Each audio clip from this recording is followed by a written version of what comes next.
स्वतंत्र और आजाद पत्रकारिता का समर्थन कीजिए, सच में मेरा साथी बनिए। बहुत आसान है दोस्तों, इस ज्वाइन बटन को दबाइए और आपके सामने आएंगे ये 3 विकल्प। इनमें से एक चुनिए और सच के इस सफर में मेरा साथी बनिए।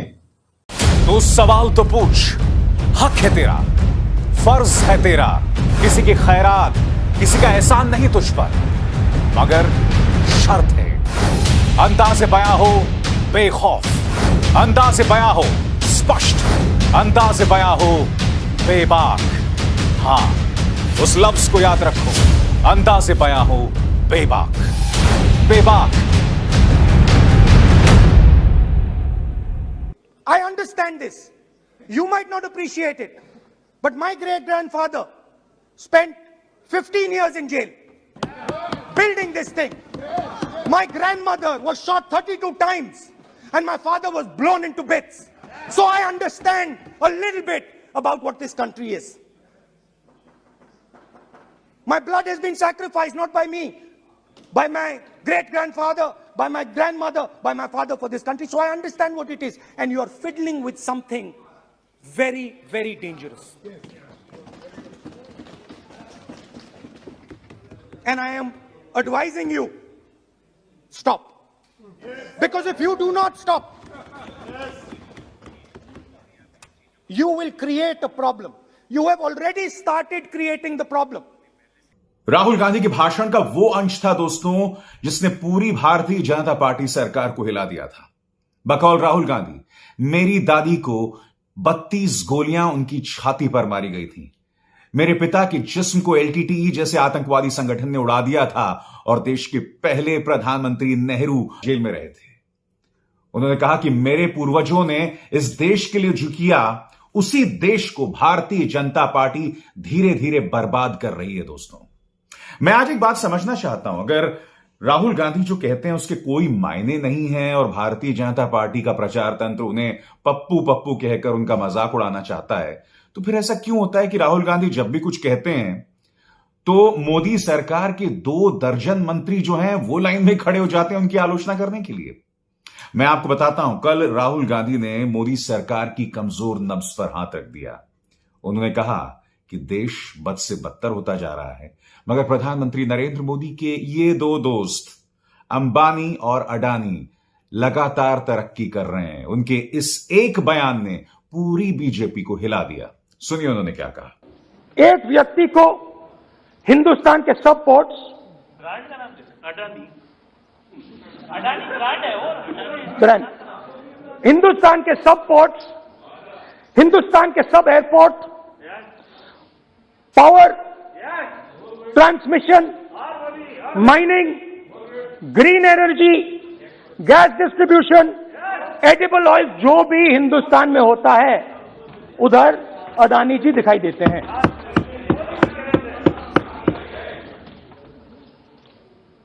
और दूसरी side Ambani ji petrochemicals, telecom, retail, e commerce में मोनोपोलियां।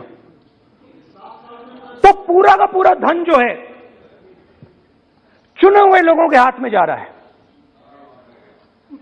दोस्तों, कल राष्ट्रपति के अभिभाषण पर राहुल गांधी अपनी बात रख रहे थे और कल उन्होंने वो तमाम मुद्दे उठाए जो विपक्ष के एक नेता को उठाना चाहिए।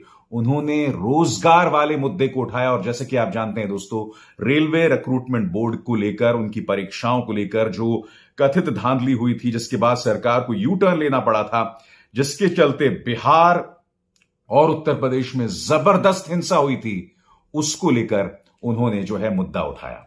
हिंदुस्तान का युवा रोजगार ढूंढ रहा है हर स्टेट में, उत्तर प्रदेश, बिहार, सब जगह हिंदुस्तान का युवा एक ही चीज मांग रहा है, रोजगार हमें दे दो।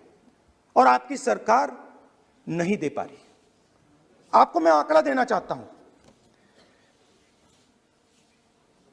इस पिछले साल 3 करोड़ युवा रोजगार खोए हैं। आप बात करते हो रोजगार देने की, 2021 में करोड़ युवा रोजगार खोए हैं। 50 साल से सबसे ज्यादा बेरोजगारी आज हिंदुस्तान में है। आपने मेक इन इंडिया की बात की, स्टार्टअप इंडिया की बात की, मगर जो रोजगार हमें हमारे युवाओं को मिलना चाहिए वो नहीं मिला, और जो था वो गायब हो गया। और ये सच्चाई है, और इस सच्चाई को आप भी पहचानते हो, क्योंकि आपने भी अपने भाषणों में रोजगार के बारे में कुछ नहीं कहा। कितना रोजगार पैदा किया गया है, किस प्रकार किया गया है, उसके बारे में आपने नहीं बोला, और आप बोल भी नहीं पाएंगे, क्योंकि अगर आप बोलेंगे तो हिंदुस्तान का युवा आपकी ओर देख के कहेगा कि ये मजाक कर रहे हैं। और दोस्तों, भाषण के दौरान राहुल गांधी ने कहा कि India is a union of states, यानी कि तमाम राज्यों का समागम।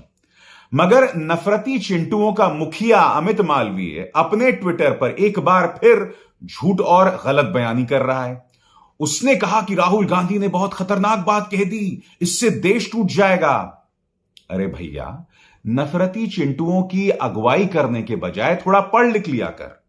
मैं बतलाना चाहता हूं कि देश क्या है आपके सामने हमारा संविधान, जो साफ तौर पर इंडिया को यूनियन ऑफ स्टेट्स बता रहा है। इसलिए मैं आपको बता दूं, राहुल गांधी ने अगर देश को यूनियन ऑफ स्टेट्स यानी कि राज्यों का समागम कहा तो कुछ गलत नहीं कहा। और राहुल गांधी ऐसा क्यों कह रहे थे? राहुल गांधी ऐसा इसलिए कह रहे थे क्योंकि वो बतलाना की कोशिश कर रहे थे कि ये जो सरकार है अन्य राज्यों की तौहीन करता है, खासकर वो राज्य जो भाजपा की सत्ता में नहीं है, जहां पर भाजपा का राज नहीं है।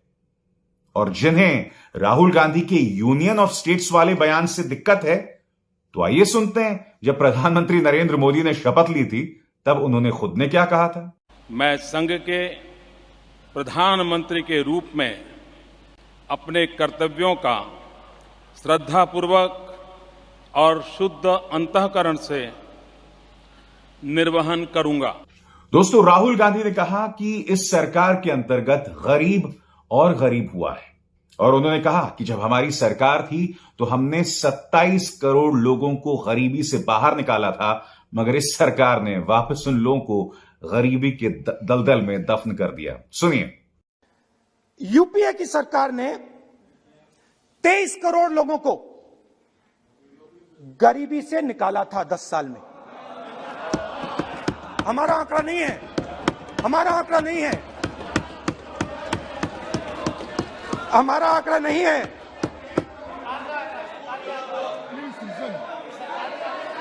आप हंसिए, हमारा आंकड़ा नहीं है, यह सच्चा आंकड़ा है। 27 करोड़ लोगों को हमने गरीबी से निकाला था, और 23 करोड़ लोगों को आपने गरीबी में वापस डाल दिया। यकीनन कहा जा सकता है कि संसद के इतिहास में राहुल गांधी का यह दूसरा बड़ा और जबरदस्त भाषण कहा जा सकता है। उनका इससे पहले भाषण जिसने काफी खबरें बटोरी थी वो भाषण था जब उन्होंने जाके प्रधानमंत्री नरेंद्र मोदी को गले लग लिया था। मगर अंत में जाकर उन्होंने ज्योतिरादित्य सिंधिया जो साथ में बैठे हुए थे उन्हें आंख मार दी थी, जिससे कहीं ना कहीं उस भाषण को लेके उसकी आलोचना करने का मौका मीडिया को मिल गया था, भारतीय जनता पार्टी के प्रचार तंत्र को मिल गया था, और फिर आपको याद है ढेरों जो है मीम्स बनाए गए थे। मगर मैं एक दावे के साथ बात कह सकता हूं, अमित मालवीय ने जिस तरह से यूनियन ऑफ स्टेट्स वाला मुद्दा उठाया और कहा कि देश को तोड़ने की साजिश राहुल गांधी रच रहे हैं, मैं दावे के साथ कह सकता हूं आने वाले दिनों में राहुल गांधी के इस बयान का, इस भाषण के इस हिस्से का राहुल गांधी के खिलाफ अमित मालवीय और उनके गुर्गे इस्तेमाल करने वाले हैं। वो लोग इसे एडिट करके हर घर में पहुंचाने का प्रयास करेंगे व्हाट्सएप के जरिए, और एक बार फिर प्रचार चलाया जाएगा। मगर आप जानते हैं दोस्तों, भारतीय जनता पार्टी की हमेशा से ताकत रही है, इन्होंने हमेशा से ही इस तरह के प्रचार का इस्तेमाल किया है वोट्स हासिल करने के लिए, क्योंकि न जाने क्यों मगर ये पॉलिटिकल पार्टी सीधे रास्ते पे चलना ही नहीं जानती है। खैर, मगर उन्हें सीधे रास्ते पर लाने का काम पत्रकारों का होता है, और मैं अपना यह धर्म लगातार निभाता रहूंगा। अभिसार शर्मा को दीजिए इजाजत। नमस्कार।